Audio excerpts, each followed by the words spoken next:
শুভ সকাল বন্ধুরা, সবাই কেমন আছো? আশা করি তোমরা সবাই খুব ভালো আছো আর আমিও খুব ভালো আছি। আমার নতুন ব্লগে তোমাদের সবাইকে অনেক স্বাগত জানিয়ে আজকের ভিডিওটা শুরু করছি। আশা করছি তোমাদের সবার খুব ভালো লাগবে, তাই ভিডিওটা শেষ পর্যন্ত দেখার অনুরোধ রইল। ভোরবেলা থেকে বৃষ্টি আরম্ভ হয়েছে, থামার নামই করছে না। এদিকে সকালবেলায় বাসি কাজকর্ম ভিজে ভিজে করতে একদমই ভালো লাগে না, তাই শুয়ে শুয়ে ভাবছি জলটা থামলেই উঠবো, কিন্তু জল থামছেই না। 7:45 বেজে গেছে। এবার যদি না উঠি তাহলে টাইম কলে জলটাই পাবো না। টাইম কলের জল না ধরলে বাসি কাজকর্ম কিছুই হবে না, কারণ পুচকু সোনাকে বাড়িতে একা রেখে তো আর পুকুরে বাসন মাজতে যাওয়া যায় না। এখন কলের জল চলে গেলে আবার ঠিক দুপুর 12টার সময় জল আসবে। কালকে কিছু জামা কাপড় কেচেছিলাম, কালকে বৃষ্টি হচ্ছিল তার জন্য কিছু শুকোয়নি, আবার আজকেও সকাল থেকে বৃষ্টি আরম্ভ করেছে, তাই চেয়ারের মধ্যে সমস্ত জড়ো করে রেখে দিয়েছি। আর এই বর্ষাকালে একটাই সমস্যা, জামা কাপড় কিছুতেই শুকোতে চায় না। বাইরে বৃষ্টিটা থেমেছে, কালকে রাতে এঁটো বাসন ছিল সেগুলো এখন কলতলায় নিয়ে গিয়ে মাজা ধোয়া করব, গ্যাসটা মুছে ভাত বসাবো, কারণ বড়বাবু তো স্কুল যাবে, ওর টিফিনটা আগে করে দিতে হবে, নাহলে দেরি হয়ে যাবে।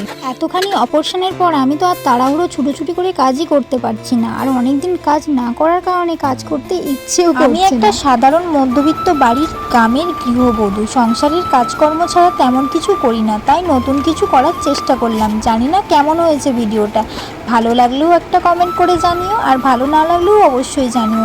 তোমার একটা কমেন্টে আমার আরও একটা নতুন ভিডিও বানাতে ভালো লাগবে।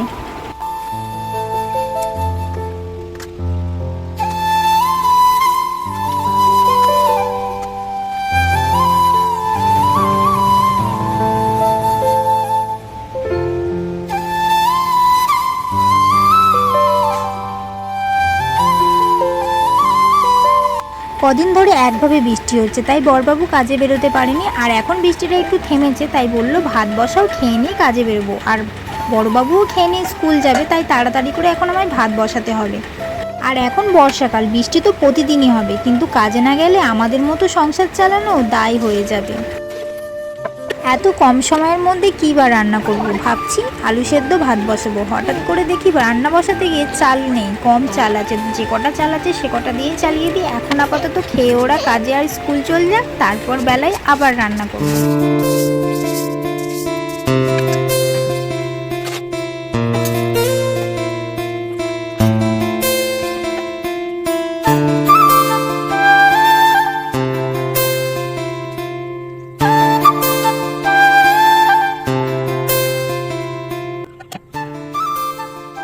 সেই দুপুর থেকে বদমাইশি করছে, চোখে ঘুম নেই, খালি কোলে নিয়ে ঘুরতে হবে ওকে। আর এই যে হাত খেতে শিখেছে, এখন খালি বদমাইশি করছে।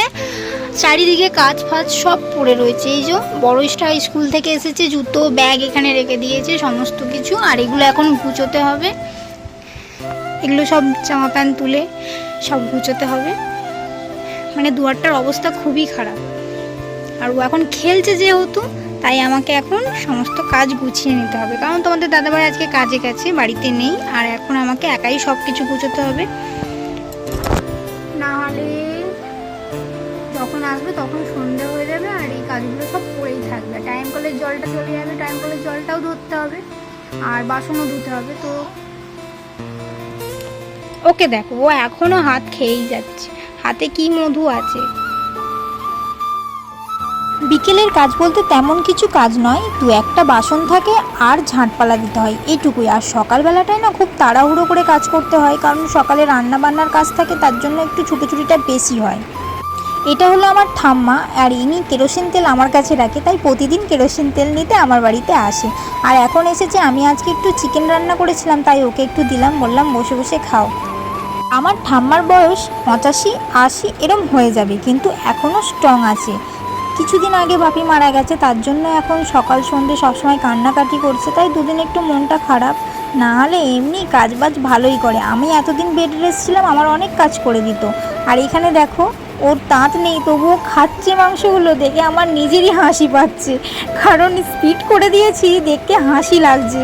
বাড়িতে বয়স্ক মানুষ থাকলে তাদের কাছ থেকে অনেক কিছু শেখা যায়, আর অনেক গল্পও শোনা যায়। আমার ঠাম্মা তো মাঝে মাঝে অনেক পুরনো দিনের গল্প বলে শোনায় আমাদেরকে। আর ঠাম্মা একটু খেতেও ভালোবাসে, তাই প্রতিদিন এসে একটা জিনিস জিজ্ঞেস করবেই, তুই আজকে কি রান্না করলি। সকালের উঠোনটা ঝাঁট দিয়ে মা কাজে চলে যায়, তারপর বিকেলের উঠোনটা আমি ঝাঁট দিই। আর এই তো আমাদের ছোট্ট পাড়া উঠোন, ঝাঁট দিতে আর কতক্ষণ সময় লাগে, এক্ষুনি হয়ে যাবে।